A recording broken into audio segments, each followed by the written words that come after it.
ہم لوگ بیسیکلی کہ ہم لوگ سیرت کو پڑھتے کیوں ہیں یا سیرت پڑھنا ہمارے لیے ضروری کیوں ہے. سو دیر آر فیو پوائنٹس کہ جو میں مینشن کرتا ہوں ون بائی ون کہ ایٹ لیسٹ ہم لوگوں کو پڑھتے ہوئے یہ چیز ہمارے ذہن میں ہونی چاہیے کہ by the and of this whole series ہم لوگوں نے یہ ایٹ لیسٹ اچیو ضرور کیا ہو، میں بھی اور آپ بھی، ہم دونوں کے لیے، ہم سب کے لیے.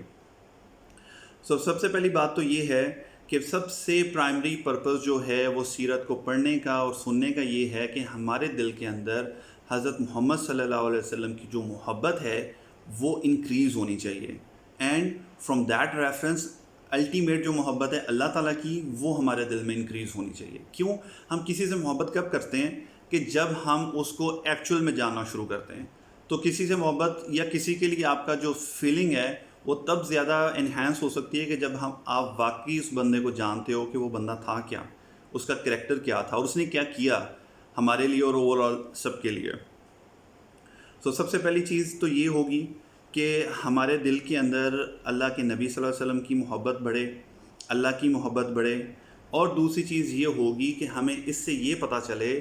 کہ آپ جناب نبی کریم صلی اللہ علیہ وسلم کو فالو کرنے کا طریقہ کار کیا ہے، ان کو کس طرح فالو کیا، ان کے کمپینینس نے ان کے ساتھ کیسا تعلق تھا، ان کی زندگیوں میں جن کے سامنے وہ ایک جیتے جاگتے انسان کی طرح تھے. ہمارے لیے تو ایک بہت مقدس ہستی ہیں جن کے بارے میں ہم نے سنا اور جن کے بارے میں ہم لوگوں نے پڑھا، لیکن جو لوگ ان کے فالوورز اس ٹائم پہ تھے، جو ان کے کمپینینس تھے، ان کے رشتہ دار تھے، نبوت سے پہلے ان کے ساتھ رشتے چلتے آ رہے تھے، اور بہت سے ایسے تھے جنہوں نے بچپن سے ان کو دیکھا، ان سے ایج میں بڑے تھے، ان لوگوں نے فالو کیسے کیا، ان کا کس طرح کا تعلق تھا نبی کریم صلی اللہ علیہ وسلم کے ساتھ، اور having a reference from them کہ ہم لوگوں نے پھر کس طرح سے فالو کرنا ہے حضرت محمد صلی اللہ علیہ وسلم کو. سو مین دا کور تھنگ ول بی کہ ہم لوگوں کو پتہ لگے کہ نبی کریم صلی اللہ علیہ وسلم سے ہم محبت کس طرح انکریز کر سکتے ہیں، اور پھر ان ریزلٹ آف دیٹ ہم ان کو فالو کس طرح سے کر سکتے ہیں. Okay. The next thing will be very much related to our beloved prophet, his companions. دیکھیں آپ حضرت محمد صلی اللہ علیہ وسلم کی سیرہ پڑھیں اور اس کے اندر نبی کریم صلی اللہ علیہ وسلم کے کمپینینس کا ذکر نہ آئے which were like a pearls ان کی زندگی میں، کہ ایک ہسٹورین کئی ویسٹرن ہسٹورینز لکھتے ہیں کہ Muhammad got the best companions ever in history, کہ جس ایک بندے کو اٹھا کے آپ اس کی بایوگرافی دیکھو نا تو ایسے لگے گا کہ جیسے ایک موتی آپ چن رہے ہو. ہر بندہ اپنی جگہ پہ جو ہے وہ ایک پرل تھا، ایک ہیرا تھا، کہ جب آپ ان کو صحابہ کی لائف کو پڑھتے ہو نا الگ سے، تب بھی آپ کو پتہ لگتا ہے کہ اچھا اگر میں ایک صحابی کو پڑھ رہا ہوں نا تو مجھے لگتا ہے یار ہی از دا بیسٹ، اور اگر ہم اس کے بعد دوسرے پہ جمپ کرتا ہوں تو مجھے لگتا ہے کہ یہ تو ان کے اندر اور اتنی زبردست چیزیں ہیں کہ میں کمپیریزن ہی نہیں کر سکتا کہ دونوں میں سے کون بہتر ہے. سو نبی کریم صلی اللہ علیہ وسلم کے کمپینینس جن کا ٹائم ٹو ٹائم اس کے اندر ذکر آتا رہے گا، اور جس کے ذکر کے بغیر تو سیرہ جو ہے وہ کمپلیٹ ہو ہی نہیں سکتی، کہ جو جانثار نبی کریم صلی اللہ علیہ وسلم کے ساتھ کھڑے رہے اپنی ان کی پوری زندگی میں اپنی جان اور اپنی مال کے ساتھ. تو دوسرا جو مین پرپز ہوئے گا کہ ان کی محبت اور ان کا تعارف، ان کا انٹروڈکشن جو ہے وہ ہمیں ملے، ہم ان کے بارے میں بھی جانیں. جیسے اللہ تعالیٰ قرآن میں فرماتا ہے کہ بہت سارے مومنین ایسے ہیں کہ جنہوں نے اللہ تعالیٰ سے جو وعدہ کیا وہ اس کو نبھا چکے اور پورا کر چکے، اور بہت سے ایسے ہیں کہ جو اس انتظار میں ہیں کہ وہ اپنا وعدہ کب پورا کریں، یعنی کہ شہادت حاصل کر لیں، یا جو انہوں نے وعدے کیے تھے وہ. سورہ احزاب میں اللہ تعالیٰ انہی صحابہ کے بارے میں ان کو پریز کرتے ہوئے فرماتا ہے کہ واقعی ان لوگوں نے جو وعدے کیے تھے وہ انہوں نے پورے کر دکھائے، اور جو نہیں ابھی کر سکے وہ اس انتظار میں ہیں، وہ بھاگ نہیں رہے کہ پتہ نہیں وعدہ کر کے پھنس گئے، وہ اس انتظار میں ہیں کہ کب وقت آئے اور ہم اپنا وعدہ بھی پورا کریں. تو ایک ان کا لائف کا جو ہے وہ یہ اسپیکٹ ہے. اب اس کے بعد دوسری چیز یہ ہے کہ ہم لوگوں کی زندگی میں کوئی نہ کوئی most probably from the childhood کوئی نہ کوئی ایک ہیرو کا جو ہے وہ کانسیپٹ رہتا ہے ضرور. اور آج کل کے جو ہیروز ہیں، okay more clear they will be superheroes ہیں، وہ آپ کو پتہ ہے کہ کون ہیں. اب ہم لوگوں کے بچے being adult, being ten agers, سارے کے سارے جو ہیں وہ کسی نہ کسی ہیرو کو فالو کرتے ہیں، اینڈ اگر اس کو وہ اپنا رول ماڈل اناؤنس نہیں بھی کرتے تب بھی آپ کو ہمارے ایٹیٹیوڈ سے، ہم لوگوں کی عادتوں سے